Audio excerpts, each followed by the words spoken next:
Female Transformers have existed in the franchise since 1984, and the franchise spent 30 years arguing with itself about whether that was correct. The G1 cartoon introduced them in Season 2, the production team debated whether robots should have gender at all, and the subsequent decades produced a roster of female characters whose depth varied wildly based on the writer, the continuity, and how seriously the production was taking the question of who these characters actually were. The best of them are among the franchise's most fully realized characters regardless of gender. Here is every major Fembot, ranked from the ones who shaped the franchise's edges to the ones who shaped its center. Let's break this down. Chromia. She was Elita 1's lieutenant in the G1 cartoon, the blue warrior who served as part of the Fembot underground on Cybertron, while Optimus Prime's Autobots had been fighting on Earth, operating in the resistance network that Elita 1 commanded against the Decepticons who controlled the planet.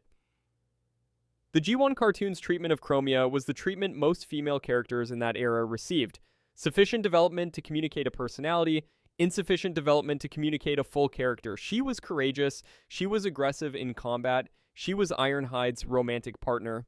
The last detail being the one the episode primarily deployed her for, giving the G1 cartoon's most cantankerous Autobot a reason to care about the mission beyond his standard soldier function. The IDW 2005 continuity significantly expanded what Chromia could be, placing her as Windblade's bodyguard and closest ally in the post-war Reconstruction period, giving her the specific role of the practical warrior operating alongside the politically complex diplomat, and using the contrast between Chromia's direct approach and Windblade's institutional navigation of the new Cybertronian order to document the specific difficulty of post-war governance through two characters whose different methods were both necessary. Her IDW characterization was the first version of Chromia to treat her as a character whose existence was the subject of the story rather than support infrastructure for another character's story. The Transformers 1 film gave her an earlier placement in the franchise's canonical mythology, present on Cybertron before the war, connected to the relationships that the film was building toward the factional divide. Her eventual fate there serving as one of the biographical elements that gave the film's Elita 1 the specific personal history that her TF1 version was built around. Across all versions, Chromia's defining quality was consistency. She was always the person whose loyalty to the people she committed to was unconditional, whose combat capability was the physical expression of that commitment, and whose presence communicated that reliable protection was its own form of devotion.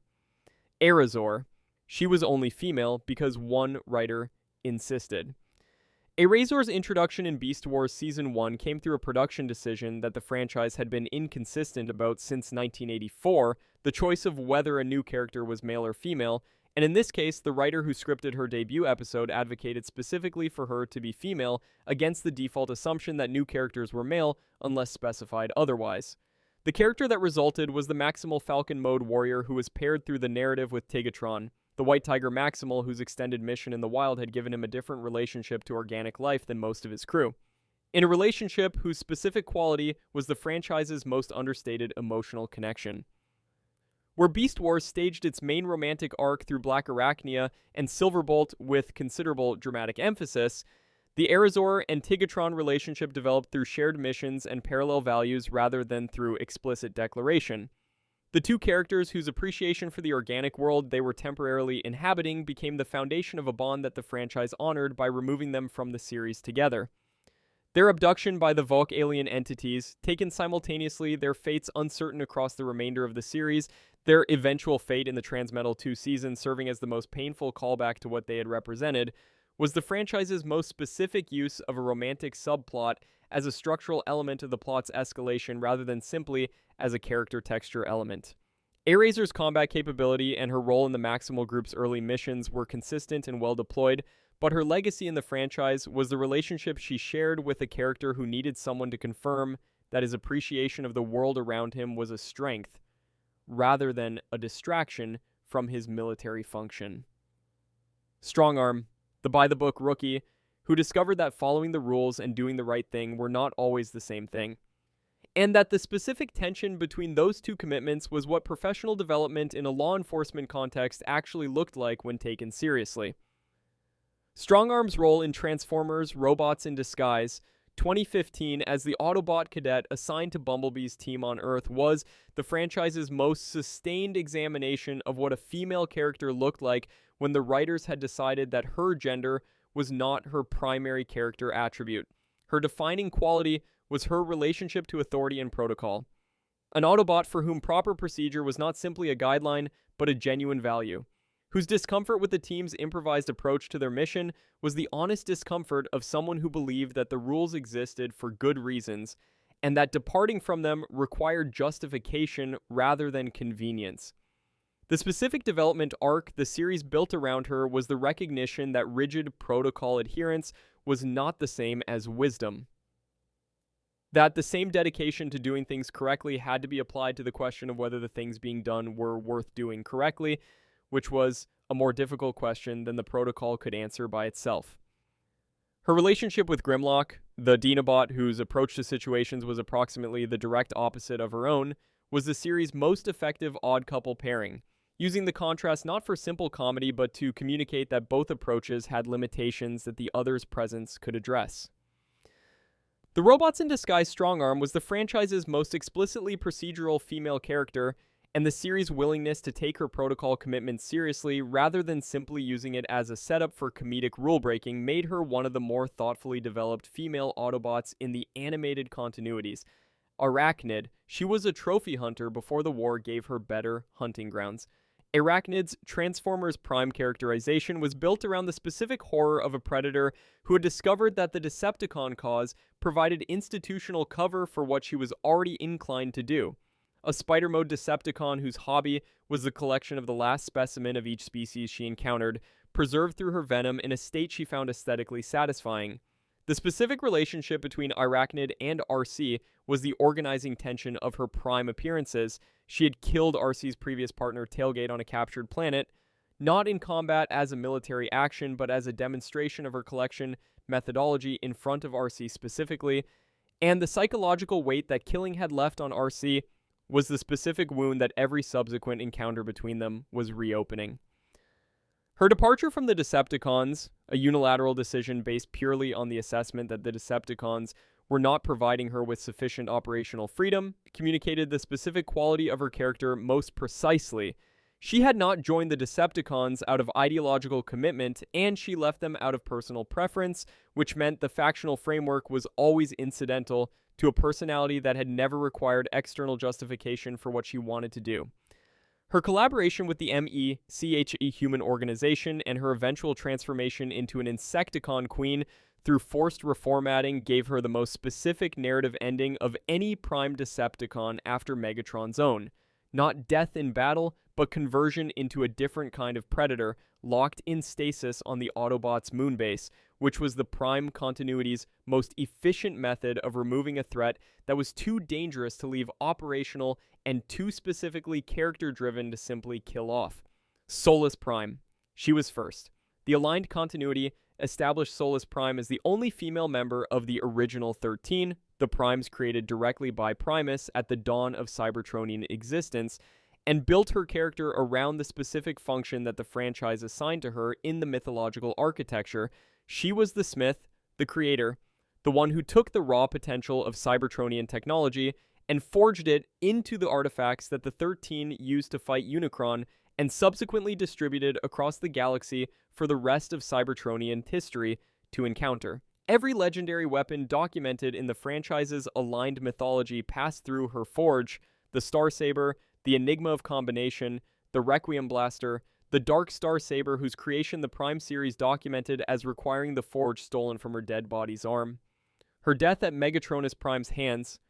the Fallen killing the member of the 13 who had been closest to him, in the specific act that the lore recorded as the first betrayal among the Primes,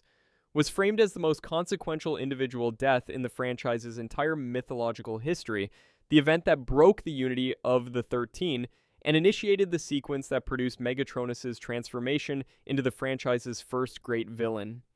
The IDW continuity's development of the Caminus colony gave Solus Prime's legacy an ongoing institutional expression, the planet founded on a Titan cedar, whose culture had developed the Way of Flame religion around Solus Prime specifically, venerating her as the greatest of the divine 13. Windblade's devotion to Solus as a guiding philosophical framework was the IDW continuity's most direct deployment of Solus's influence on the franchise's present-day story, the first female Prime's legacy actively shaping the most prominent female character of the IDW run, Elita 1. She commanded Cybertron while Optimus Prime was gone, and the franchise kept having to remind itself that this was interesting.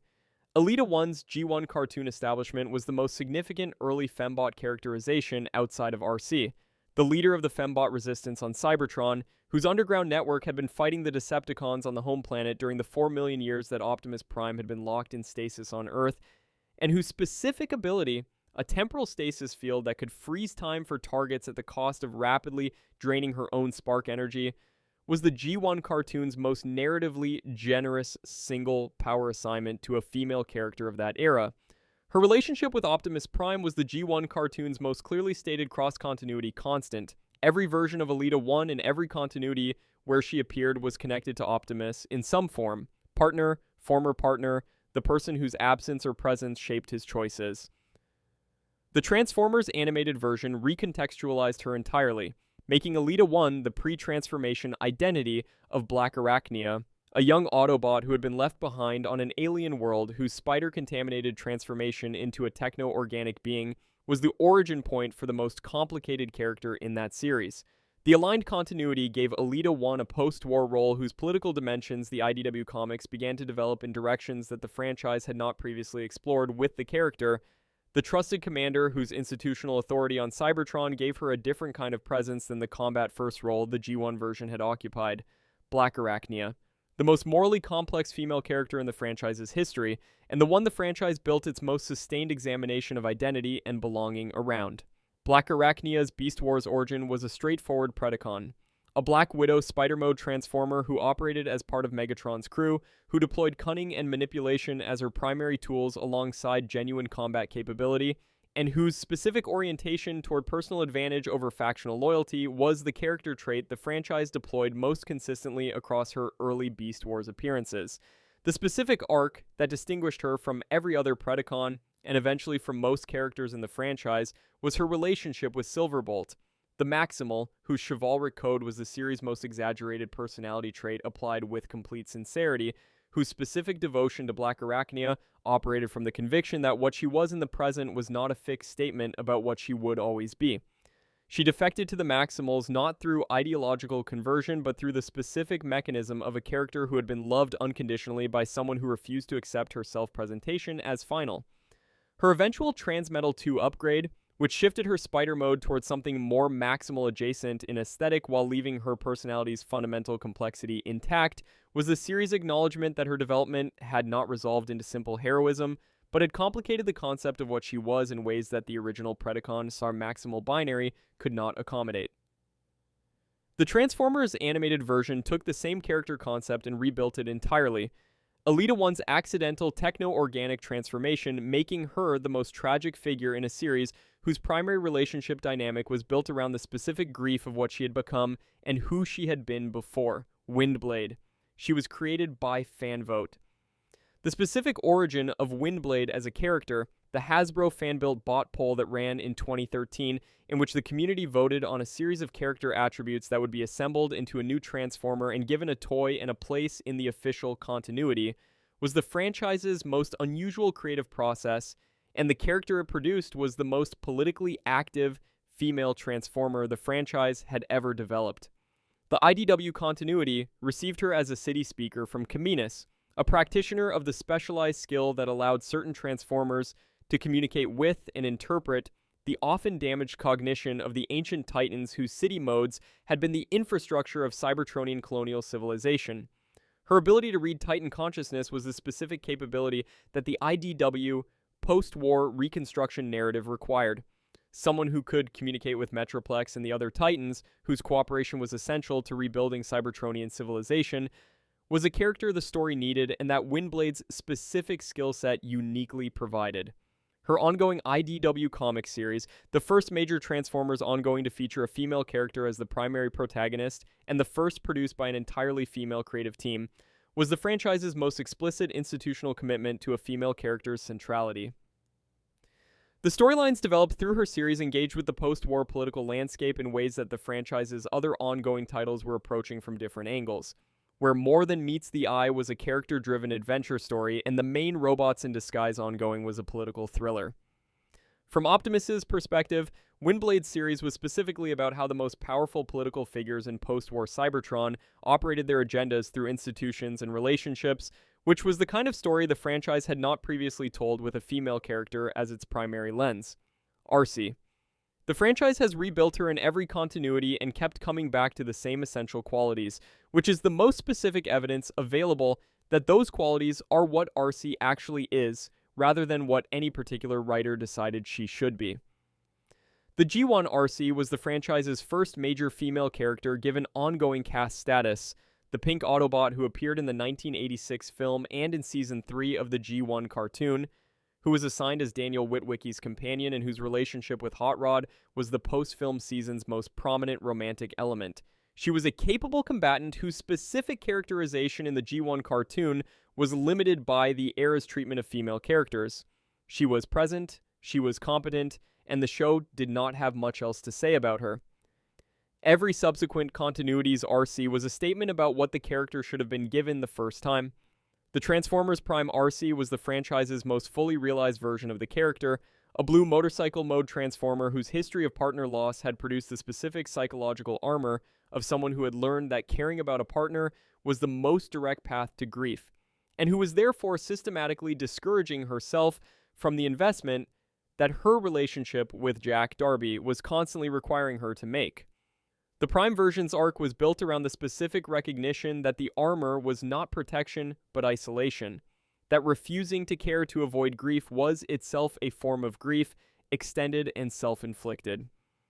The G1 Arcee had been pink, pleasant, and somewhat underdeveloped. The Prime Arcee was blue, guarded, and the most emotionally sophisticated female character the franchise had produced to that point. The Bayverse Arcee was a pink motorcycle who fought in the Egyptian desert. The franchise's willingness to keep experimenting with the character while maintaining the core identity was a specific quality that made Arcee the franchise's most persistent female presence, not the most powerful, not the most politically significant, but the one who had been there long enough that her presence communicated something about what the franchise valued and kept returning to. Elita 1, Transformers 1.